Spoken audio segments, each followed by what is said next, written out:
Okay, this is a basic formatting lecture, just the how to understand the parts of a screenplay. And the goal for this lecture is to make you make you be able to produce a professional screenplay that anybody could read. I want to say that it's very important that a screenplay looks professional. It's like a resume. It needs to look great. This is your story, and not just having a great story, but having a professionally packaged story is important.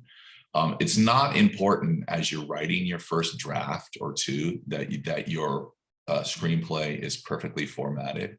But I find that as you learn the formatting, to try to get it as close as possible, because you'll learn that the elements of a screenplay, the slug line, the description, and the dialogue, when you learn how to balance those and get just the right touch of them, you will be writing a screenplay that is very accessible and readable.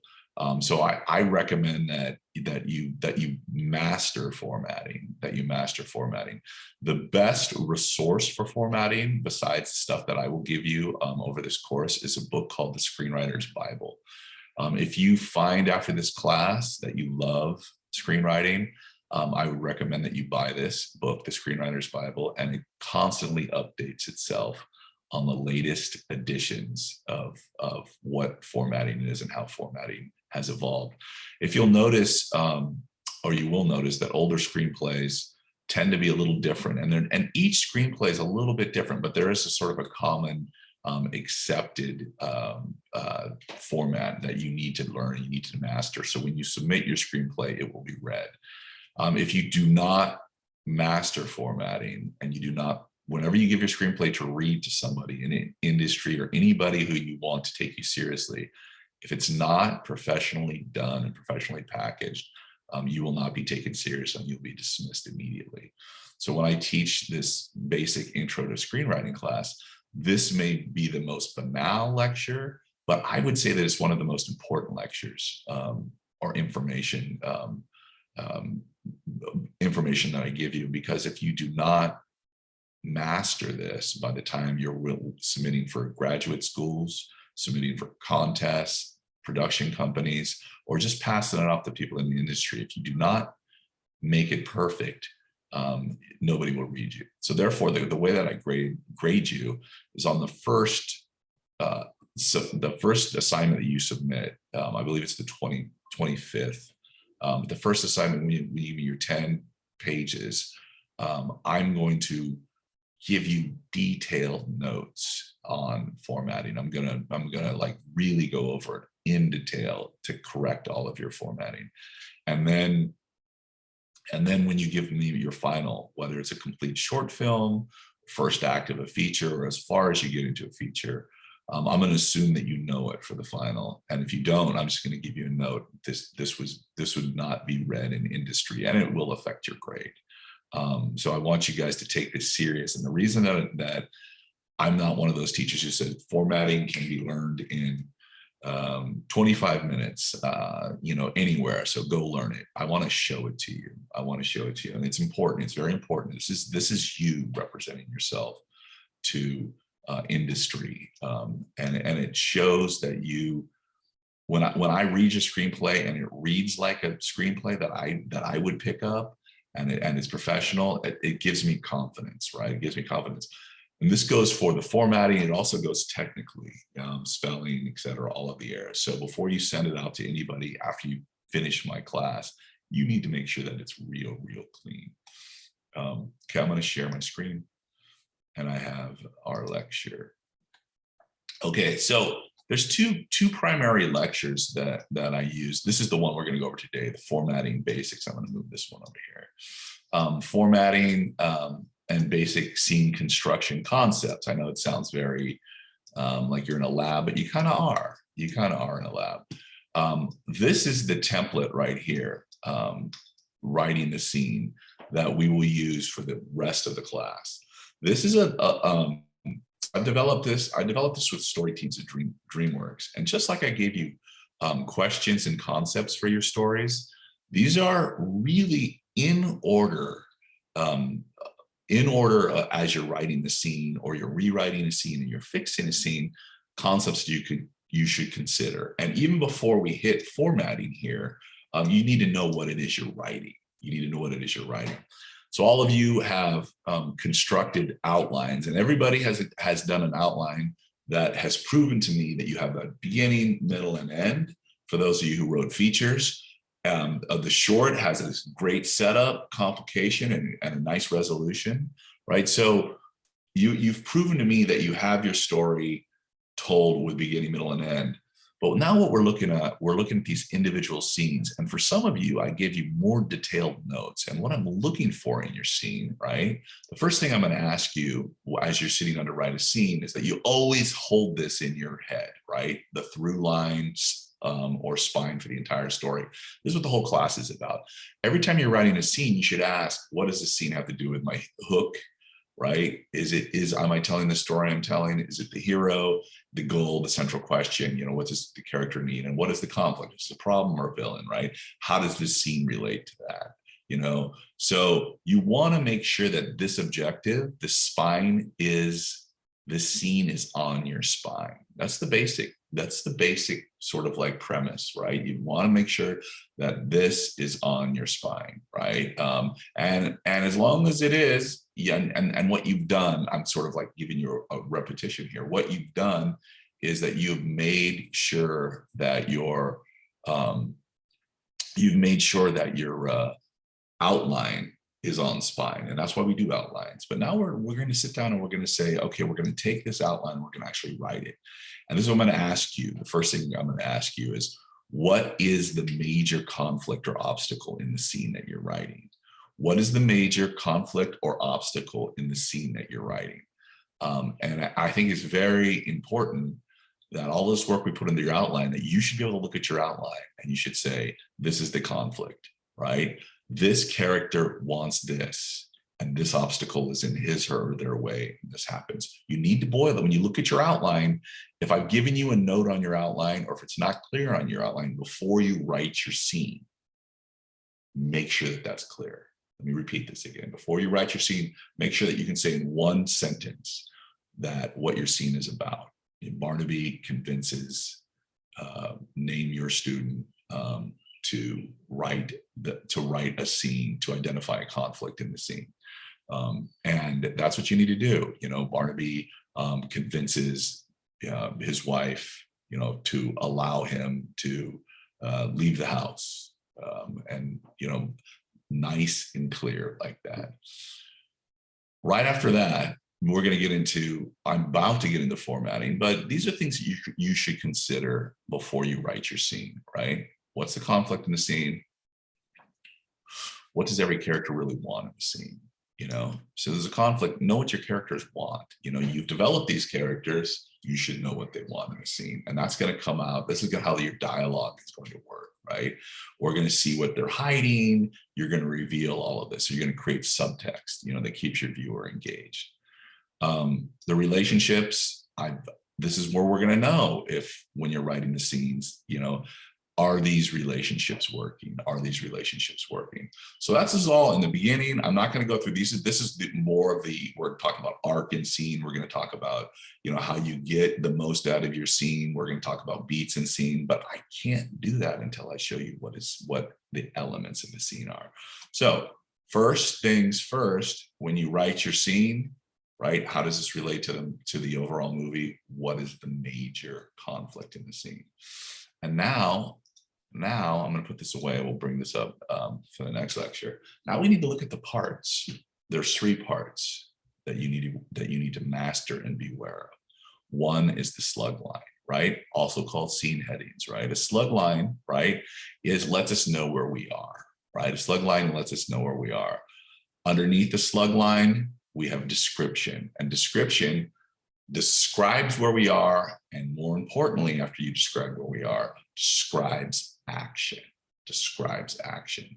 And the other element that you must use, right, is dialogue, right? Dialogue. And a dialogue in a screenplay is written as people really speak, right? So those are the 3 major elements. You will, as we're looking at these scenes, you do have the ability to use camera directions, but it's not necessary to use camera directions because camera directions are necessary if you're the director. You're not the director. And most of you are writing scripts that you want other people to read, either to sell them or to get excited or as a writing sample. So the camera directions are not necessary. And when I found this out, that camera directions weren't necessary, very, very, very freeing. It's very freeing. You do not write, right? You do not write in shots. You write in the master shot. You write in the master shot. And let me show you, well, here's the 3 elements. I'm going to go through each of these paces, but I'd like to just show you, we looked at whiplash last week, right? First thing you're going to do is I've asked all of you to get screenwriting software. You're going to get the screenwriting software and you'll see that there is a title page, and you need to put the name right on the title page. You need to put your name on the title page. And you'll also see that you'll have these options. Here's just the generic, here are the generic choices for title pages, right? Name of your name, first writer, you are the first writer. If it's based on a true story, you could put it there. You're going to ignore and delete all of this off your title page. There's no revisions. This is the first draft. There are no current revisions. You're just going to delete. If any of this pops up on your software, forget about it. I say you put the name, address, and phone number on there as well. But all you really need is you just need to put your title. So in the earlier lectures, I asked you, come up, you have to have a title when you're pitching your movie, when you're saying your movie, you have to have a title. When you turn in your first scenes to me or turning your first act or whatever, you're going to have a title page. And you're going to label it all caps with your name, all caps with your name. So title page is very important that you include a title page in your email. When you send your scenes to me, or when you send your script to anybody, always send it in a PDF.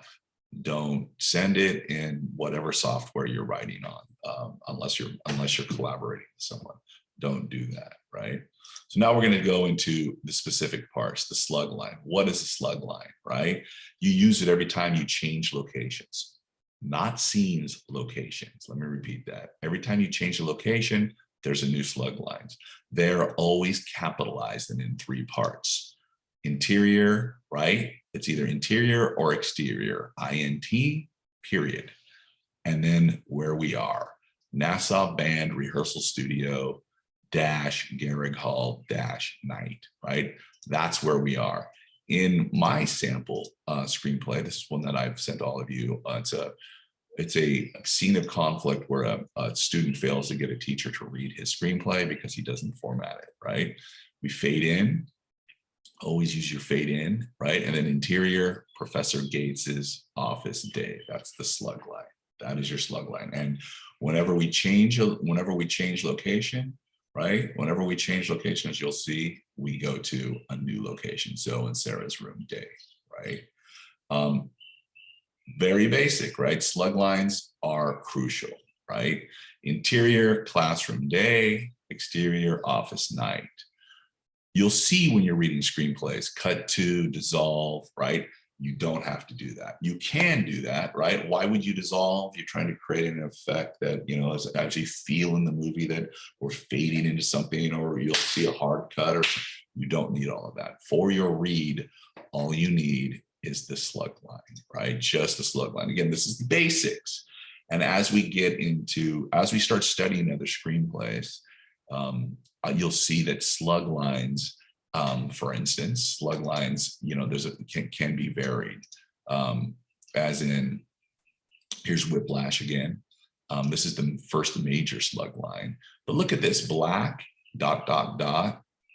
This is, when we get into this is serving as a slug line. The black means we don't see anything. It's just dark. We hear a hit, a drumstick against a drum head, crisp, sharp, then a second hit, then a third, then a fourth. The hits growing so fast, they blur together like gunfire.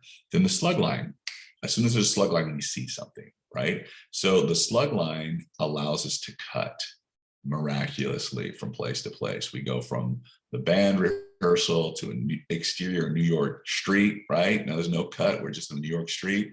Then we go to a movie theater, right? And we go to a movie theater lobby, and then we're inside the movie theater. So the slug line, every time you change locations, not when you change scenes, right? Interior, location, space, day. Now you will see some modifications as you continue to read screenplays, and the best way to learn how to write a screenplay, technically, is to continue to read screenplays, right? In addition to getting the basic formatting from me. Now you might ask yourself, what is this? Why the slug line? What does this mean? Well, it's a tool that producers use, line producers use, to schedule and budget a movie. That means I'm going to go all of the interior rehearsal studios in Garrick Hall. I'm going to sort them all together. And I'm going to do this for every location, right? Let's say there's more that come up in the rehearsal studio, and there are more, right? As the screenplay goes on, I'm going to do all of the exteriors in New York outside, and I'm going to lump them all together.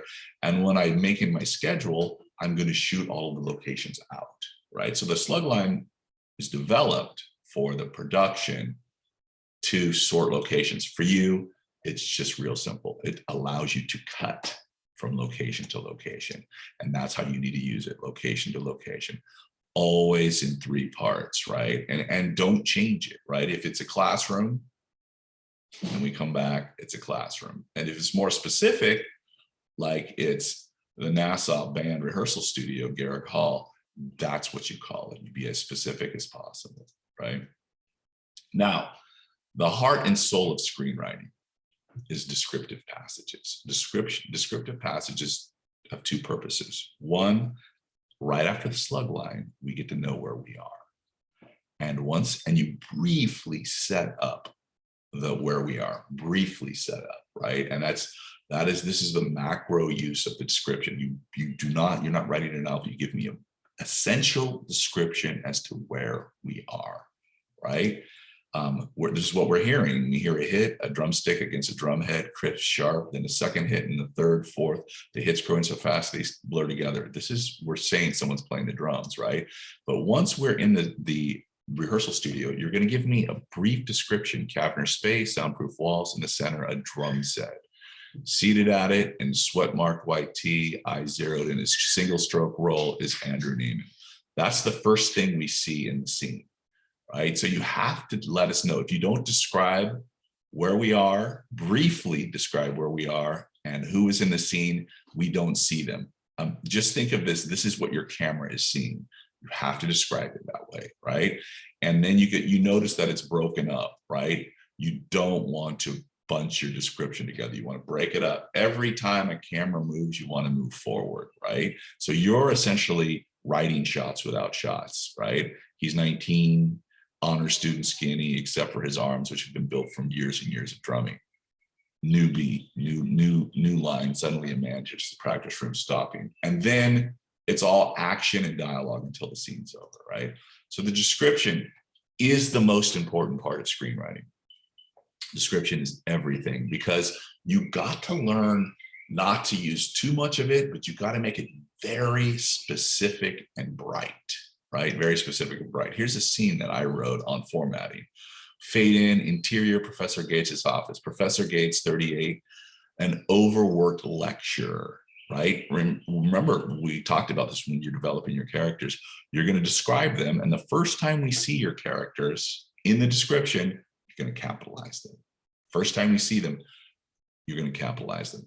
Why? Well, for the industry, every time we sort through, we make a cast list. These are all the people we got to find.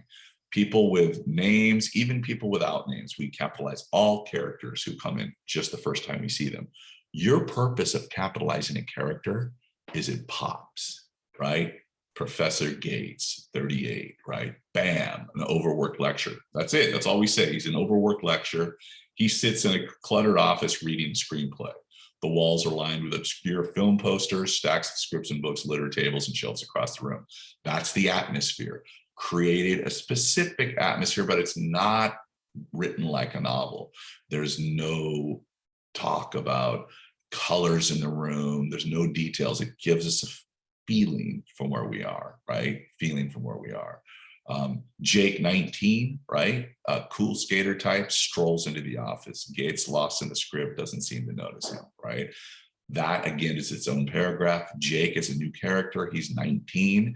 You want to give the ages of the characters. If you don't have the exact ages, right, put me in the ballpark. Late Professor Gates, late 30s. Jake, right, I would say 19. You don't want to say late teens. It sounds awkward, right? And you give me cool skater type, whatever that is, something that we can make us imagine who the character is. Strolls into the office, Gates, lost in the script, doesn't seem to notice him. Scene is set, and then we play the scene out, right? That is basic description. Let me pull up, my favorite scene out of Little Miss Sunshine is this scene right here. And this is, those of you who haven't seen the movie, you should read this movie. This is a brilliant movie, perfectly structured, beginning, middle, and end. Michael Arndt told me to tell anybody taking my screenwriting class that you will not find a better structured screenplay. I don't disagree with them. It's been a while, it won the Oscar, but it still completely holds up. But look at this. Look, here we are. This is the scene where Dwayne, the stepbrother, realizes that he is colorblind and he can't pursue his life's dream. And this is a very powerful scene because this is the first time he speaks and he confronts his family, right? But I just want you to technically look at the scene, right? We're exterior, right? Side of the interstate. How simple is that? Side, it doesn't say where we are, we're at the side of the interstate dash day. The bus pulls into a breakdown lane besides the highway, right? So that doesn't say wide shot of the bus pulling into the breakdown lane beside the highway. No, that's just one simple line. This is what you're going to learn. That's all you need to write. The bus pulls into that, and then the door slides open and Dwayne gets out on the grassy slope by the side of the road. He walks off with his head in his hands. This is the first time we've heard his voice, right? There we have it, right? It's another paragraph. This is another shot. This is really a wide shot, the bus pulling up. Boom, the door slides open, Dwayne gets out of the grass. We're still on the interstate, right? And they're just spilling onto the interstate, right? And then the scene plays out. The scene plays out. I'll read this whole scene in this lecture today, but it's a great scene. Look how simple that is. We're on the side of the interstate, the bus pulls into the breakdown lane, door slides open. Simple, simple. We are setting it up. We are setting this scene up. This is the scene that we will continue to study over and over again. This is Up, Pixar film that broke all of the rules in the first act, where we showed the entire life of young Carl and Ellie, all the way to the end of this scene where Ellie has died. Carl eats by himself. The reason that I sent all of you this scene, and we will watch this scene too, is there is little to no dialogue in this sequence, right? Just we see young Ellie and Carl, right? And then this, from here on, is just a lesson in description, slug line, and description that shows, and this is what I want you to start working on. Starting today, your description needs to show us what your characters are up to, what they're doing. You do not tell us, you show us, right? And that's sort of a key concept for description, showing. If it can't be filmed, you can't write it, right? Show. And this is, it's a great lesson. And this is when we talk about, I've said to several of you in the class that you need to identify your scenes that are really a series of scenes, short scenes that are conflicts that are kind of a montage. This is how I would recommend writing a montage, right? A montage of Carl and Ellie's life, right? Real simple, right? Interior church, the balloon pops, right? Here's a cut to that's not necessary, but it's here. Interior church day, how simple is that, right? Flash, a photo is taken of the wedding couple, Carl and Ellie, now 19. We just aged them, right? Simply, she jumps at him and gives him a big kiss, right? New paragraph means different shot, but look how simple it is. This is not all bundled together. Ellie's side of the church erupts like wild frontiersmen. A gunshot is fired in the air. Then we're going to show Carl's side, rigid Puritans in black, clap politely. In these three little lines of description, We see them being married. We see how different their families are. No dialogue, all description, right? And then, bam, we just go to this house. We go to the Slug Line, dilapidated house. Carl carries her past a sold sign. It's the same house they met as kids. Earlier, before we get here, we see them as kids playing in his house. Carl buys his house, right? And then we call it Carl and Ellie's house day. Still in their wedding clothes. She saws as he hammers, right? That's a shot. She saw and he's hammer, right? Interior, Carl and Ellie's house living room. They push 2 chairs into place side by side in the living room. Simple. Exterior, Carl and Ellie's house day. Carl finishes painting. Carl and Ellie on their mailbox. He leans to admire her work, but leaves a messy paint handprint on the mailbox. Oh, well, Ellie adds her handprint as well. They smile, right? Nice moment. 1, 2, 3, 4 scenes showing progression. Their entire lives, and we'll go into details on this. Their entire lives are shown on this, and we'll get into how you can turn it into, when you want to show shots, how you show shots, passing, etc. We will do a deep analysis of this. This is a great lesson. Here's a series of shots, right? And then here's a series of shots, right? How to look at a montage. But I want to keep this simple now. I just want you to know what description is there. It's to show us what we see. Now, let's talk about some rules and concepts of description. Description is always in the present tense. A screenplay is always happening like it's being filmed. So there's no Barnaby was walking across campus. Barnaby was sitting in his desk, right? It's Barnaby strolls across campus. The verb is always in the present tense. All of these, a photo is taken of the wedding couple. Ellie's side erupts. They erupt. They didn't erupt. Right? They erupt, like boom, it's happening now, right? They clap politely. They didn't clapped politely, they clap politely. Still in their wedding clothes. She saws, he hammers, not she sawed, he hammers. It's all simple. Present tense, present tense. I have to say this because when you're reading novels, most people who think that a lot of novels, most novels are told, it's all past tense, how it's happened. Screenplay is the exact opposite. It's as the lens is on you, present tense, right? So it's always in the present tense. And it's in the present tense in the active voice. Remember when we talked about writing your outlines, that if you could master the active voice, your outlines would be clear. Well, the key to writing great description is to use the active voice. And what is the active voice? The active voice is when the subject of the sentence is the doer or performer of the action. Barnaby rushes into the room. Not the room was rushed in by Barnaby, right? Barnaby writes on the board. Barnaby glides across the room, right? Not the board was written on by Barnaby, or the room was walked across by Barnaby, right? You want to, because you want less is more, but it makes sense in the description. I see the character, I see the action, and I see where they're going. Sounds really crazy, but if you don't use this structure over 105 pages to 120 pages, and it's in the passive voice, again, the board was written on by Barnaby. You can even take the Barnaby out. We don't even know really what is going on. You want to keep it active. First time through, I don't care, right? This is a concept that you need to be aware of. First time through, I'll be okay, but I will give you a note in your script. Like we talked about in the first script, I'll say, this needs to be in the active voice. Active voice. Active voice makes me see character, see action, see result, right? See character, see action, see result. Now, the key to writing great description, right, is your verb choice, right? What is a verb going to do for you?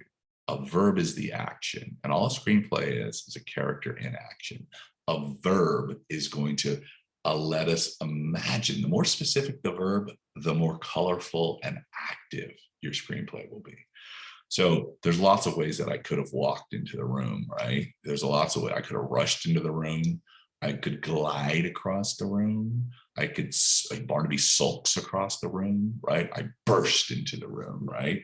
These are showing different attitudes, emotions, feelings that I'm having as I'm entering the room. And just by like focusing on verb choice in a screenplay, you will create color, right? You will create specific color, right?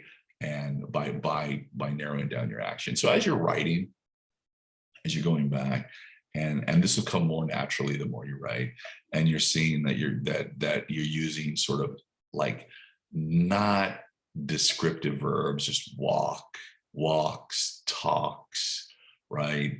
Puts down, sits down. Remember that real screenwriters take advantage of their verbs. Take advantage of the verbs. Now, this is something that we've gone over, but these are concepts and principles for formatting that you should take into account. Never use more than 5 lines of description. Don't ever make it feel like you're reading a novel. Like, here we go. There's no dialogue, right? I can get rid of all of this and I can make this just big, fat lines of description. But notice how it's broken up. I'm not even reading the whole thing. It almost feels like we're skimming up, right?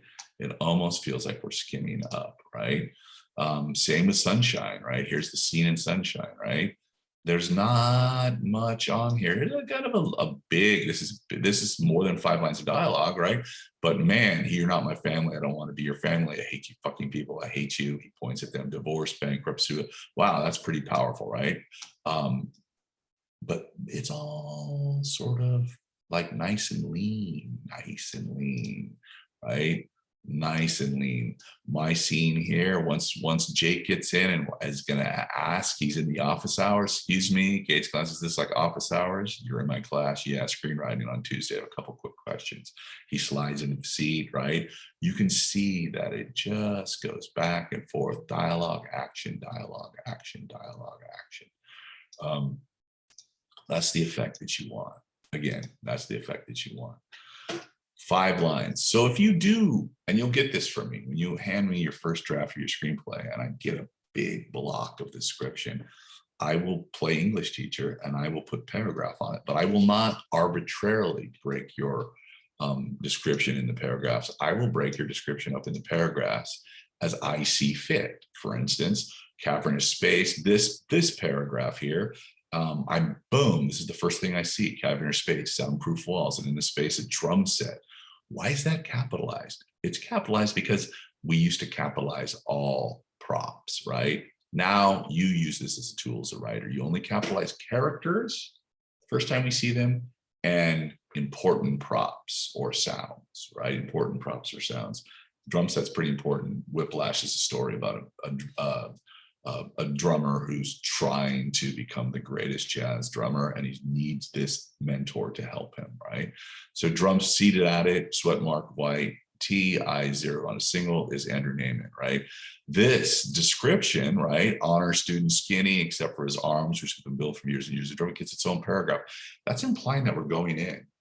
We're taking a closer look. And when we looked at the scene, and we'll look at all of these scenes, you know, in the more advanced lecture, when I'm not just talking about formatting, when we push in on these scenes, when we go in on this scene, right? This gives us the illusion that we're, without saying cut to, zero in, pan on him, he's just a new paragraph, right? And then another paragraph, a man enters the practice room, 1, 2, 3, right? We get the space, we get a good look at our protagonist, we get a good look at the antagonist. And then the scene goes, right? So give every action that moves the scene forward its own paragraph. Think of it as shot without writing the shot. For example, here's my take on it. Barnaby hurls an eraser. This would be interior classroom, right? And this is where this is not Zoom. We are live. Barnaby hurls an eraser across the room. It hits the back wall and explodes. Stunned students rush toward the doors. Barnaby reaches for another eraser, right? 1, 2, 3, right? Bam, bam, bam. That is me going crazy, throwing an eraser across the room, you fleeing. Now, one thing that you need to, as I said, description sets us up. So don't just say slug line, character, and start dialogue and action. Always give us a feeling of where we are. right? As I showed you right here, the cavernous space, right? In the up scene, in the sunshine scene, you know, where they pull off to the side of the freeway, we get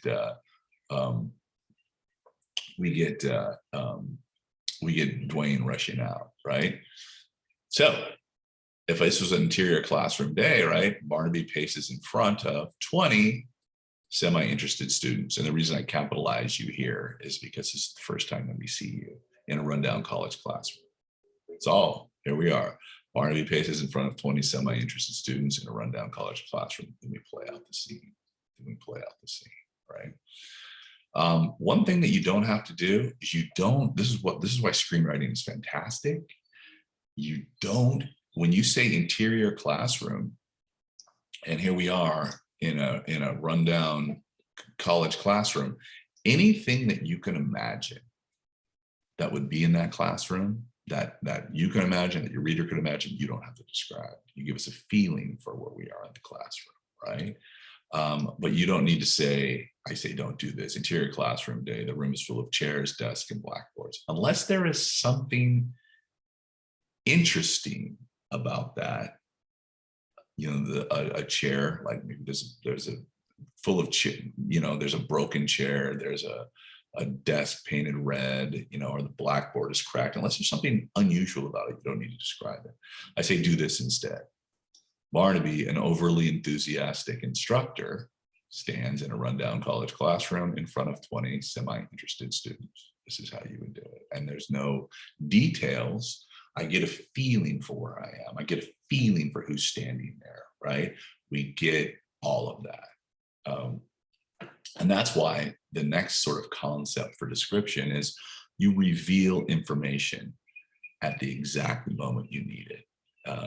You know, so when I hurl the eraser, I say Barnaby hurls a chair through the window. When I throw the eraser, I grab the eraser at the moment I need it. We know there's a chair, I grab the chair, right? You don't need to set anything up. It's really lean and active.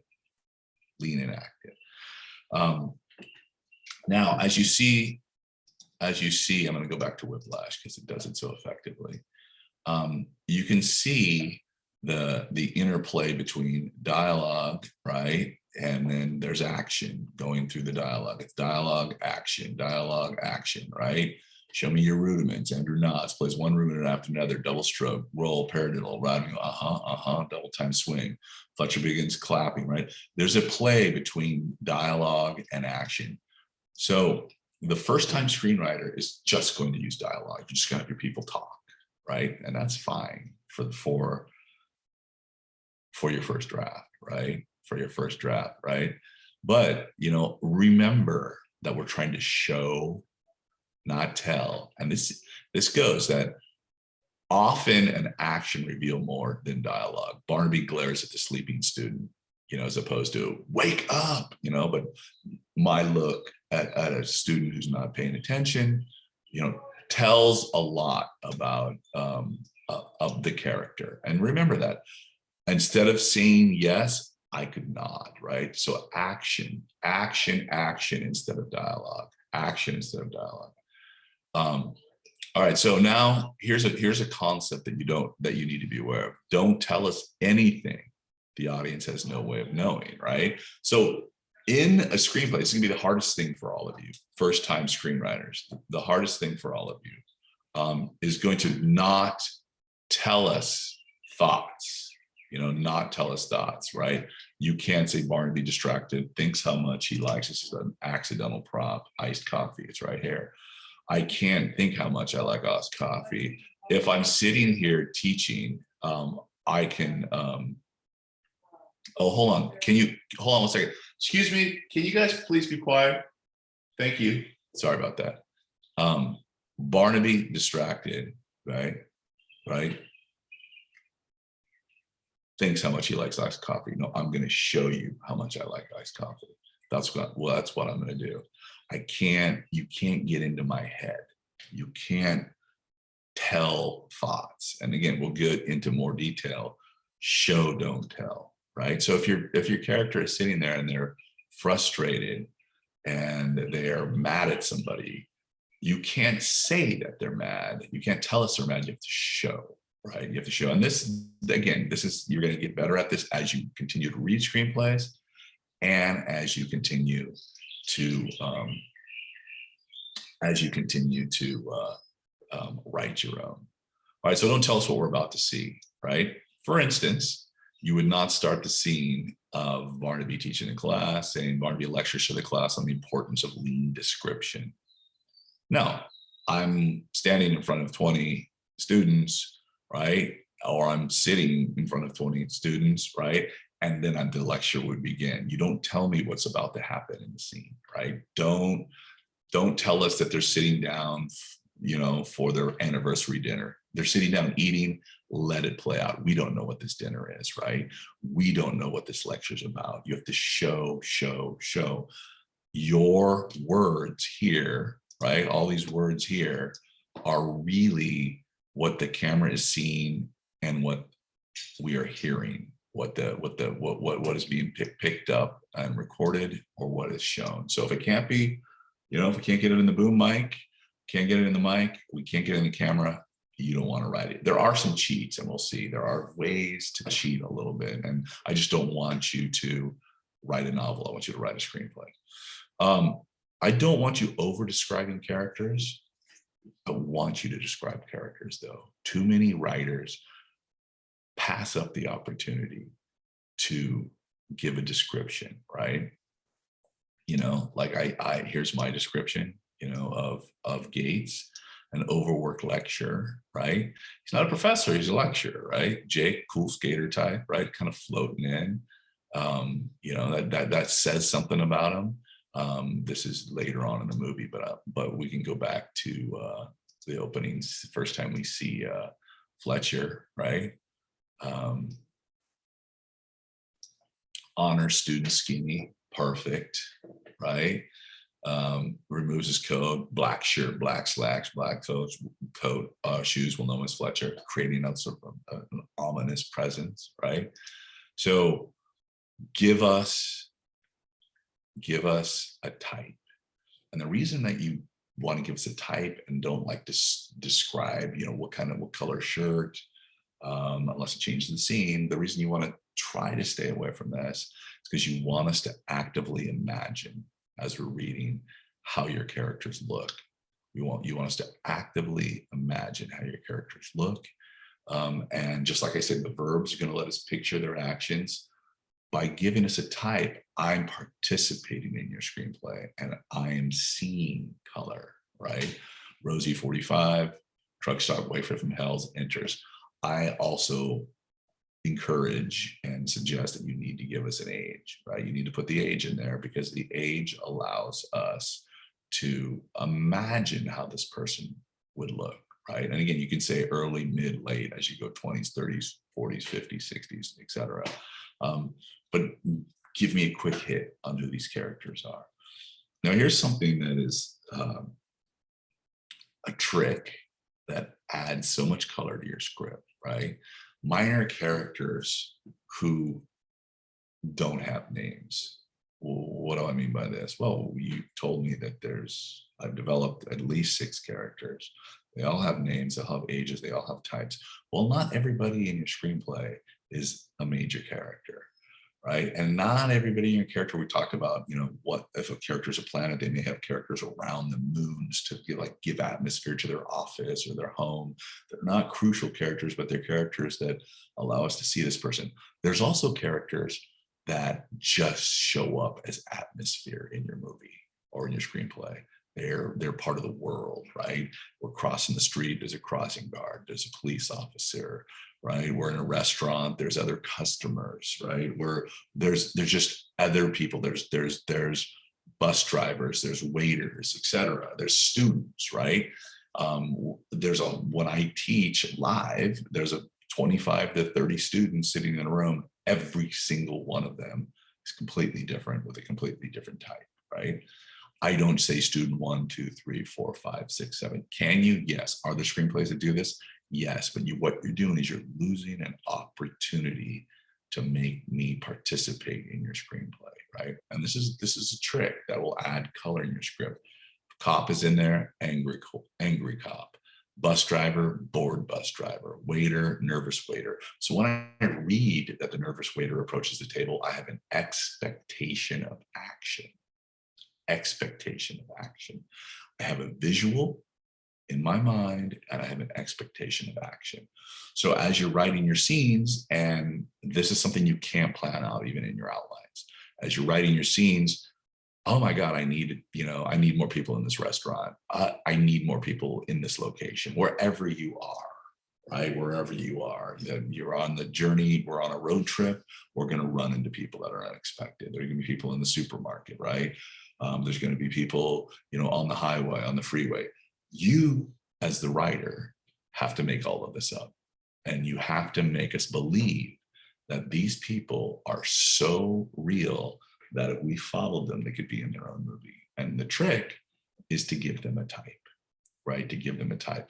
Give them a type. And the first time we see them, you capitalize them so they pop. The first time you see them, capitalize them so they pop. It's a great trick. It's a great trick that all of you should know, right? You're going to give a type for all of your characters who matter, who are going to have more than a scene or two, who are going to have some purpose, but you're not going to just give us police officer one, bus driver, waiter. You're going to give us something that says more about them. You might not catch this until you go back, and revisit the scene, etc. But this is something that you should really be aware of. Now, dialogue is the second most important aspect of screenwriting. It's funny. In the theater, it's everything. The play, the dialogue drives the scene. Again, as I say, I want a balance of fuck. The others get out of the car. What happened? He's colorblind. He can't fly. Oh, Jesus. Oh, no. 30 yards away, Dwayne falls to his knees. He buries his hands in his face in the grass and shrieks like a wild animal. There's an out of control quality of his behavior that is scary and disturbing. Finally, Dwayne rolls to a sitting position, his hands covering his face. Notice these paragraphs. He sits there crying. The others don't know what to do. Richard glances at Cheryl. He points at his watch and shrugs. Let's give him a second, right? In the background, the VW keeps honking like some demonic beast, mocking Dwayne's helplessness. Finally, Cheryl approaches. Dwayne, honey, I'm sorry. He says nothing. She sighs. Dwayne, come on, we got to go. Dialogue and action balanced. Doing what? Showing how people talk, how they interact, and the action lets us get a feel for Dwayne's desperation, right? For Cheryl, the mom trying to help, right? It's a balance of dialogue and action, in here, right when the man enters, sorry, I'm sorry. Now, technically, the ... this is an ellipsis. This means your character pauses. Sorry, I'm sorry. The dash is like, it's more of a quick, I'm sorry. And it's okay, stay there. This is your interrupting.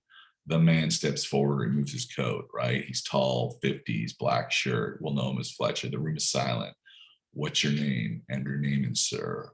What year are you? I'm a first year sir. Here's a dialogue. It's going back and forth. Back. You know who I am? Yes. Trail. You know what I do? Yes. You know what I'm looking? I'm looking for players. Yes. Then why did you stop playing? Beat. Andrew Nah smiles and gets it. He sums up all of it. He starts playing, right? Back and forth. So with the dialogue, it needs to be as people really speak, right? It needs to be real. It needs to feel genuine. This is the danger of dialogue. And for your first time through, don't worry about it, right? Be on the nose, have your characters say exactly what they feel. The way that we combat this is, the relationships, you put people in conflict. Conflict makes dialogue better, right? So we're going to work on this as we start writing scenes, and I show you scenes like dialogue. People should say dialogue for their objective, for what they're trying to get. That's what dialogue is for. It's for the objective. But basically, must be brief, right? It's very, very, very rare that dialogue. It's very rare that dialogue goes more, right? It goes long, long monologues. It's very, very real, right? It's back and forth, back and forth. Each line speaking to the preceding line or action. You know what? I'm going to give you guys a quick, I'm going to pause the recording real quick here. Give me a sec. Stop my share. Okay, back, and we're going to finish this off with a look at dialogue, some of the rules of dialogue and how dialogue integrates with description. And it's, again, this is just basic fundamentals. So I'm going back out, and here we are. So this is the formatting and basic scene concepts lecture again. Dialogue, brief, right? A back and forth. Think of it like a tennis match, a ping pong match, right? I say something, it's artificial. This is why conflict allows you to create brief dialogue, because if somebody wants something, they ask for it and they get a response. A response can be an action or dialogue, and it has this connection back and forth. Each line speaks to the preceding line or action. What do I mean by that? I mean that it's all connected. Once we set it up here, sorry, it's okay, stay there. He steps forward, he says, what's your name? Everything's going, name it, what year are you? First year, right? There's nothing random here. I can draw a line to every well-written scene and see a connection. And you'll see when we read through the scenes, you know what I do? Yes. You know what I'm looking for players? Yes. Then why'd you stop playing? There's nothing random here saying, Fletcher's stain on his shirt stands out as you might do in a novel. No, he nods, smiles. It's all action, right? He summons up all his energy, resumes playing, trying to really show off this time, right? And then, did I say to start playing? He looks at him, he stops. I thought, I'm sorry, right? And it's back and forth, right? It's all back and forth, right? When they say, like in the scene that we looked at, right? He jumps out of the car. Dwayne has never spoke. This is the first time we hear his voice. Fuck. The others get out of the car. What happened? He's colorblind. He can't fly. Oh, Jesus. Oh, no, right? 30 yards, Dwayne falls to his knees, buries his hands and face in the grass, shrieks. Remember, I told you that in description, sound can be in description, right? There's not dialogue. If you scream, and the reason it's capitalized because it's an important sound, shrieks like a wild animal. New paragraph, there's an out of control quality to his behavior that is scary and disturbing. Finally, Dwayne rolls to a sitting position. The reason this has its own paragraph is inferring that it's an important action, almost like another shot. He sits there crying. The others don't know what to do. Why? This is heavy. This is the jerk, silent brother who has lost it, right? And now it doesn't say cut to, pan to. Richard glances at Cheryl. He points at his watch and shrugs. Cheryl, right? There's a great action. Richard glances at Cheryl. He points to his watch and shrugs. He's saying, we're showing that he's saying, we're running out of time. And the clock is ticking. Everything we talked about, they have to be at sunshine by the contest at a certain amount. Cheryl, let's give him a second. In the background, the VW keeps honking like some demonic beast, mocking Dwayne's helplessness. Finally, Cheryl approaches Dwayne. Dwayne, honey, I'm sorry. He says nothing. She sighs. Dwayne, come on. We got to go. I'm not going. Dwayne, I'm not. I don't care. I'm not getting on the bus. All connected. Dwayne, for better or worse, we're your family. He stands up and screams at them. You're not my family. I don't want to be your family. I hate you fucking people. I hate you. He points at them. This is a parenthetical. A parenthetical is usually an aside, right? If it's brief like this and it's an action that's brief like this, you can tuck it into the dialogue. I notice that the dialogue continues with it embedded. It also can be where a line is directed or how a line is spoken. Divorce, bankrupt, he's pointing to his parents. Divorce to his mom, bankrupt to his dad, suicide to his uncle. You're losers. You're fucking losers, right? Very, very heavy, right? Everyone's stunned at this outburst. Dwayne puts his hands over his eyes and sits down. Just leave me, Mom, please. Just leave me here. Cheryl gets up and walks back to the others. I don't know what to do, right? There's no cut back to the others. It's just she walks back. Now she's not with him, right? I don't know what to do. We're going to be late. Can we leave somebody here with him? I'll stay. No, we're not doing that. Olive, do you want to talk to him? No, Richard, there's nothing to say.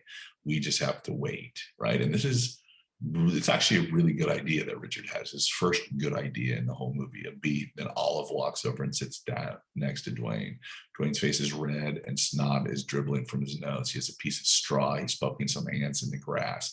Nice action, right? Nice action that shows that he's really losing it. She puts his arm around his shoulder, watches him poke. The ants climb busily over the grass. It's not cut to close up, right? They sit quietly. Then Dwayne stands up. Okay, let's go. He walks back to the others. His voice is automatic. I apologize for the things I said. I was upset. I didn't really mean them. Dwayne, we know you did. Mock tender. This is the parenthetical. Frank has this great relationship with him, right? And sort of funny. Frank, and then to Dwayne, parenthetical. It's okay. Let's just go. They all start pushing the bus, right? Beautiful scene. Now we'll look at the scene, how it's greatly structured as well. But I want you just to notice the dialogue back and forth as it's really spoken, connected to the action, right?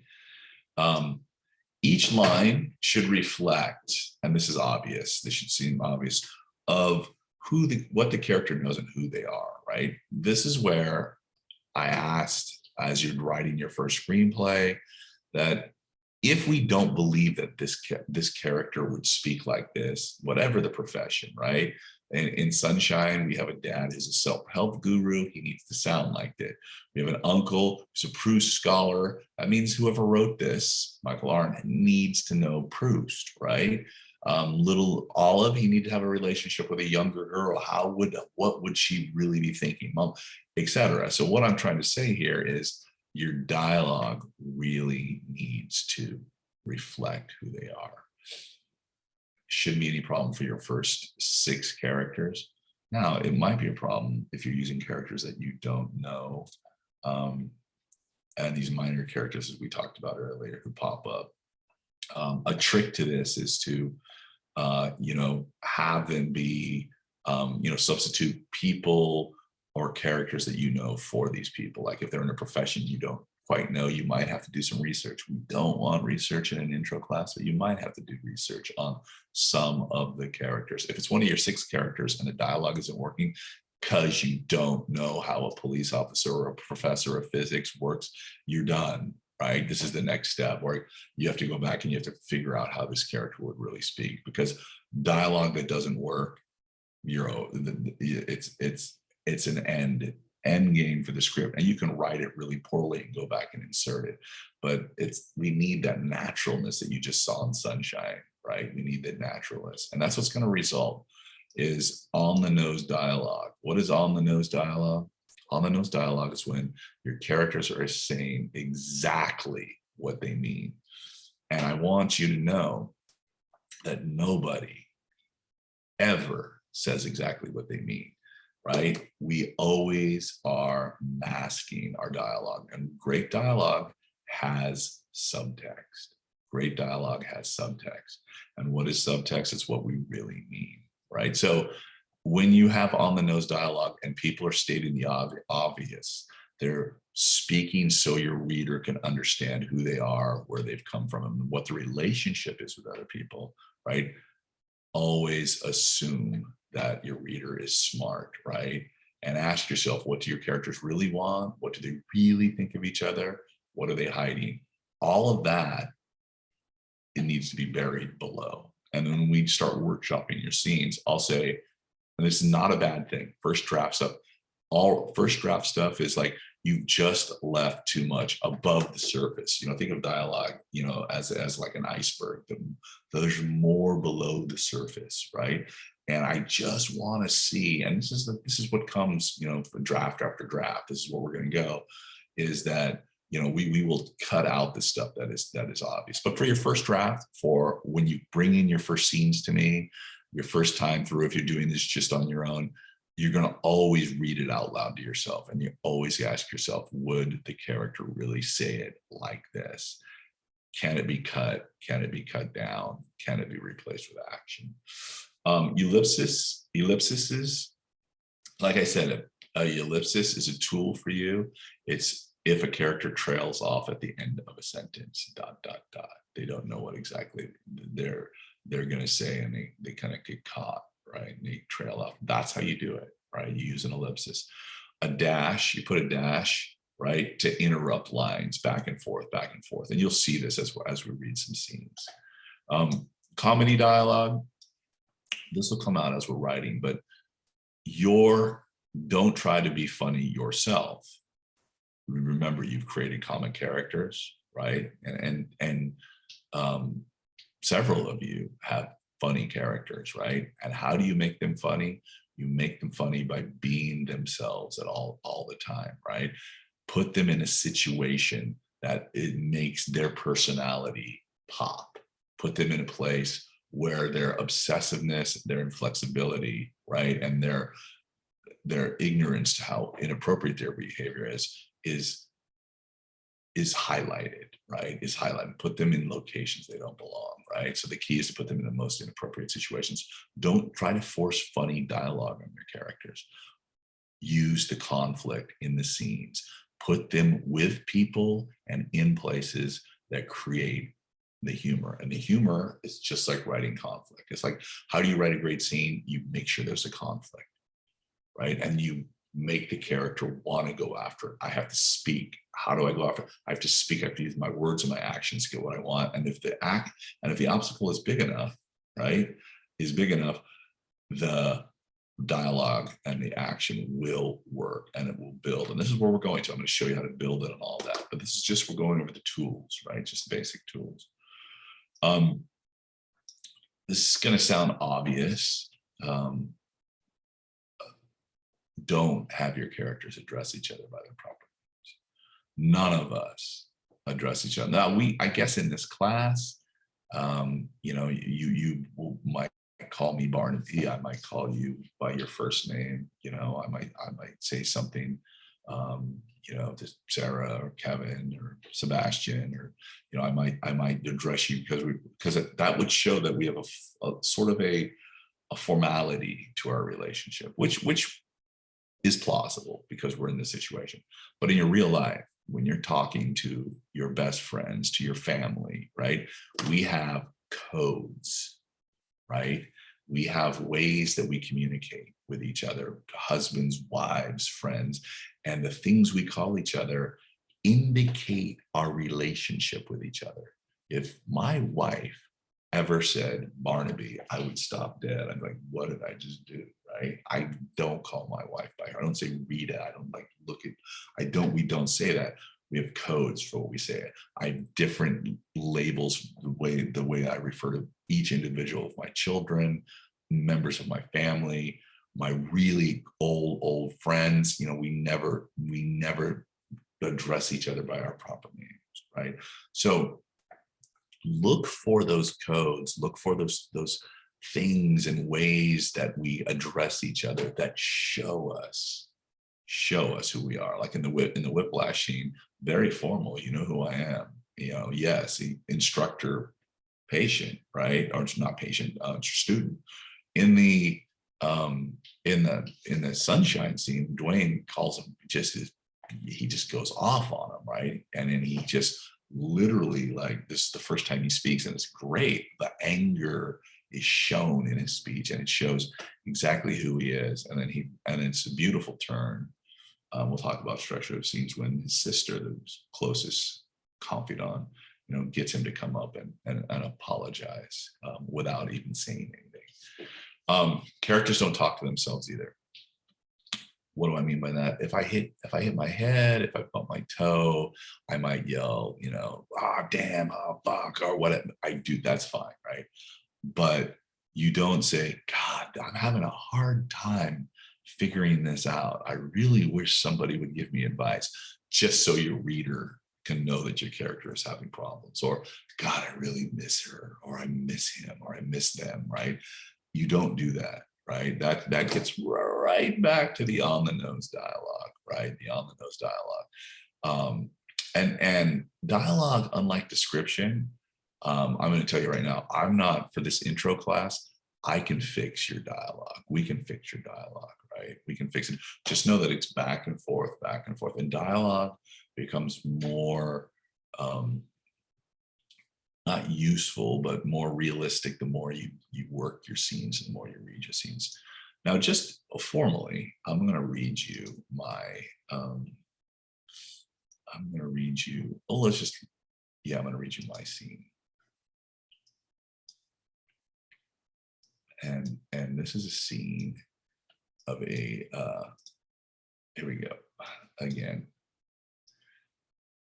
Here it is, title page, fill out all any of that. This is a scene. And notice the description at the top of the scene, what it's used for, and the words that the student uses and the words that the professor uses, right? This is a scene intended to, the professor convinces the student to use proper formatting if I'm going to use that scene. Or you could say Jake, the student fails to get the professor to read his scene until he uses formatting. But here we go, fade in. Interior, here's our slug line. Professor Gates' office day. Professor Gates, 38, an overworked lecturer, sits in a cluttered office reading the screenplay. The walls are lined with obscure film posters, stacks of scripts and books litter the tables and shelves across the room. What are we showing here? We're showing that this guy's teaches screenwriting.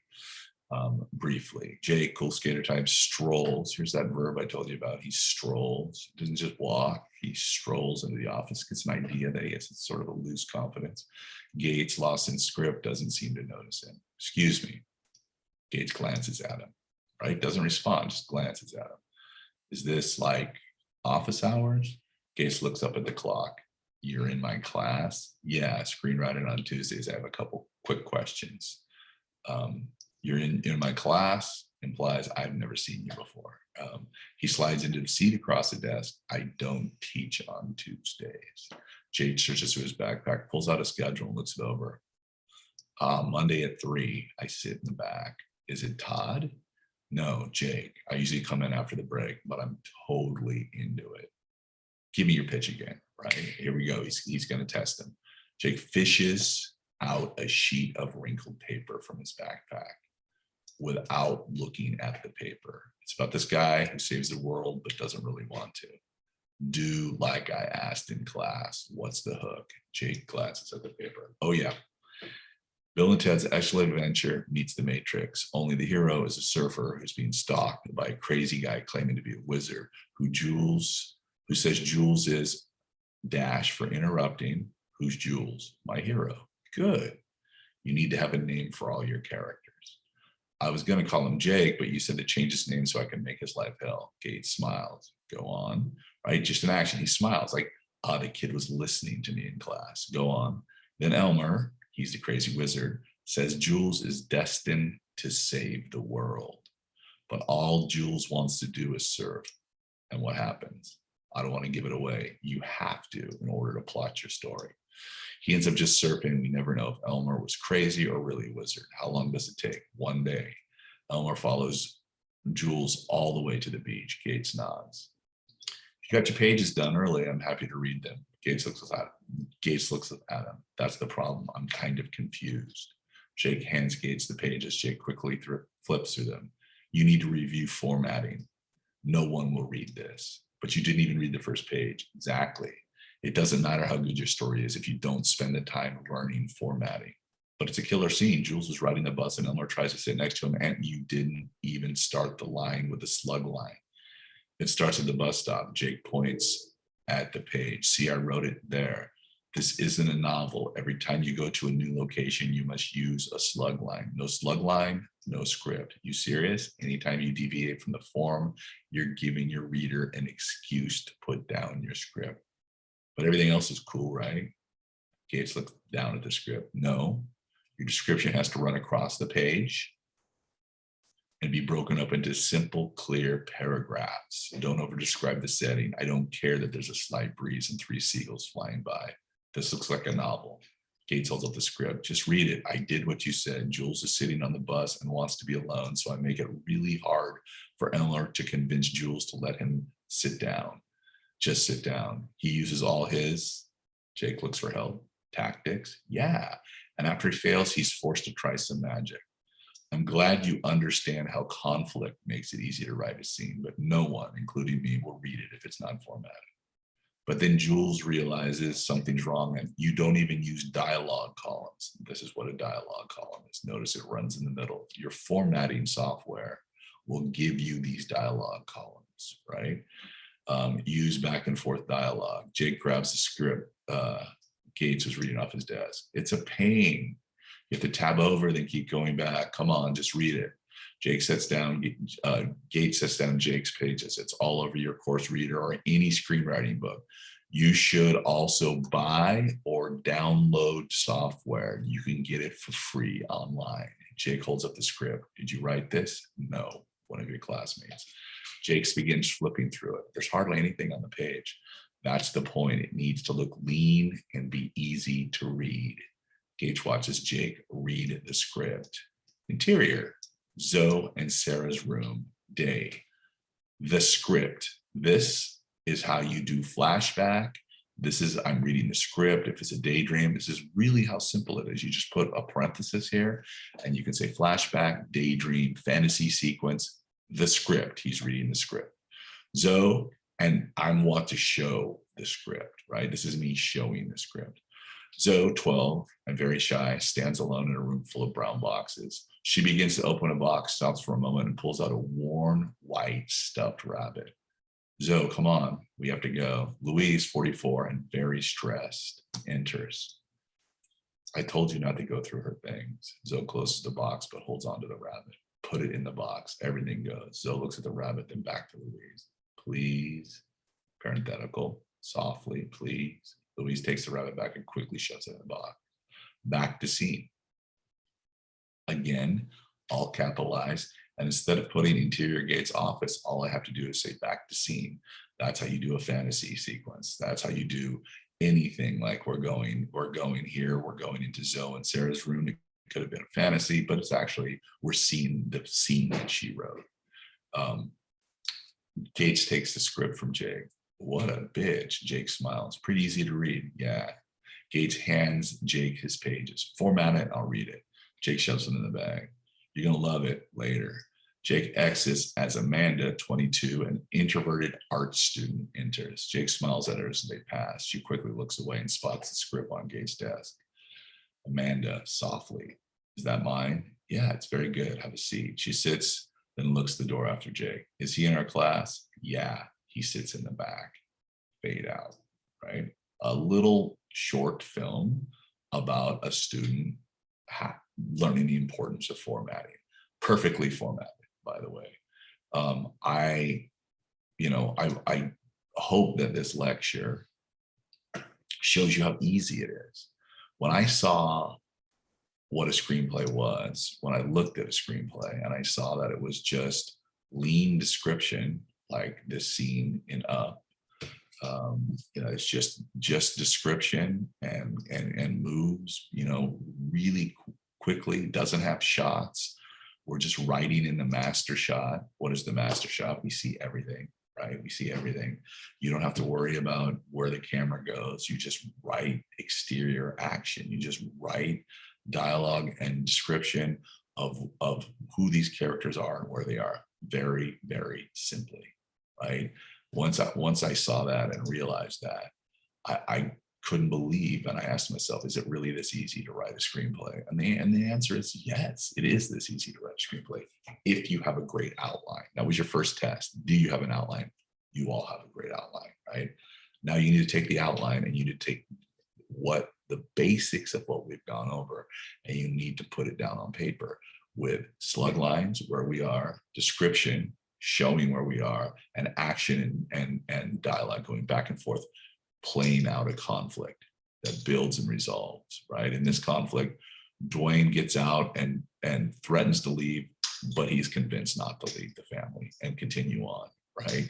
Very, very simply, right? In this whiplash scene, right, Andrew fails to convince Fletcher that fails to impress Fletcher that he's a great drummer. Real simple, right? 2.5 pages, and then we go to another scene. We're at New York Street, we're in a movie theater, right? We keep moving scene to scene. There's nothing in a screenplay that says stop writing now, right? There's nothing in a screenplay. There's nothing in formatting that says, you know, we're this scene, oh, we're starting a new scene. No, we just go to location, location, location. A location, meaning a slug line, doesn't equal a scene. You can have several locations in one scene, right? You can move, like in the up sequence, you can go from the church to their house to a hillside, etc. It's very, very, very simple, right? Very simple. But you just need to start familiarizing yourself with the form, and the form is the most accessible form of creative writing. And remember, it was created to manage, budget, and schedule a film, but you need to utilize it. Use description, dialogue, and slug lines to create surface active images that make us imagine, you know, in our minds how the conflict is playing out. You're actually writing what the camera would be seeing in the wide shot, right? In the wide shot. It should seem easy to you. It should seem too easy to you. And if it does, then this lecture has been successful. I need you to attempt it, right? And just like your outline, we kept working your outlines. You need to put the scenes on the page, and the more scenes on the page, and then we're going to stop after a certain amount of scenes, and we're going to fix the scenes. We're going to fix the scenes, and I'm going to take you through the rest of that lecture, writing the scene lecture, and showing you how to get the scenes sharp. But your job now is to create scenes, right? To create as many scenes as you can. If you're writing a feature, you know, I would generally love for you to write all the way to your inciting incident before you fix the scene, surely through your first act. If you're writing a short, you might go through your entire short, and then we can go back and fix them. The point of today is that formatting is your ticket to being read, but also making us visualize your story and see your story. You know, that's most important. And that's why I spend, how long do I spend? About an hour and a half. You know, people say you can learn formatting in 25 minutes. That's not true. That's why I just spend an hour and a half on formatting. And it's a lecture that nobody wants to hear, but it's a lecture that's very important. And you should be always looking at screenplays, current screenplays, to look at the formatting. And again, as I said at the beginning of the lecture, if this is something that you think you're going to be doing and want to be doing, you need to buy the Screenwriter's Bible as well. This is a definitive book on formatting, all of the concepts we talked about, but it has a great index, glossary, any questions you have on formatting. But we will be bringing formatting to class every week from now on.